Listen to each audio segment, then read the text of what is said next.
మీరు ఏ పార్టీకి ఓటేద్దాం అనుకున్నారు? మేము సైకిల్కే, మాకేం చేయలే బాలేని వాసు. అవును, పట్టాలు కూడా ఇలా మాకు, రోడ్లు కూడా పోపీల. నీళ్ళు వస్తున్నాయేమో మీ కాలనీకి, జోషువా కాలనీకి నీళ్ళు వస్తున్నాయా?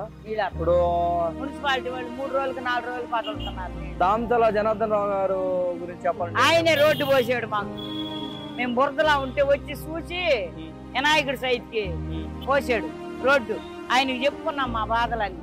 మమ్మల్ని ఎవరు పట్టించుకోవాలా? బాలెన్ శ్రీనివాస్ రెడ్డి మీ కాలనీకి ఎప్పుడు రాలేదా? వచ్చాడు, మమ్మల్ని పట్టించుకోవాలా? రోడ్డు పోయమంటే పోయిలా. ఓట్లకు వచ్చాడు, మళ్ళీ ఇప్పుడు ఓట్లకు వస్తున్నాడు. ఇంతవరకు రాలా. పట్టాలు ఇచ్చినప్పుడు వచ్చాడు 10 సంవత్సరాల క్రితం. మళ్ళీ మా కాలనీకి రాలా. ఆయన వచ్చినా కూడా రోడ్డు మీద వెళ్ళిపోతున్నాడు. రోడ్డు సరిలే ఆయనకి తెలుసుగా, రోడ్డు లేదన్న సంగతి తెలుసుగా, రోడ్డు పోయిచ్చుగా. ఈయన వచ్చి మా కాలనీలో బొమ్మను పెడితే వినాయకుడు బొమ్మనే ఆ గుంటల్లో మెట్టల్లో వచ్చి చూసి మట్టి రోడ్డు అన్న సంగతి చూసి ఈయన పోపించాడు రోడ్డు. దామచల జనార్దన్ కాలువలు కూడా ఆయనే తీపిచ్చాడు. దామచల జనార్దన్ అలాంటి వ్యక్తిగతంగా మంచాడే, బాగానే చేశాడు. ఆయనకే చేస్తాం, ఆయన్నే గెలిచి.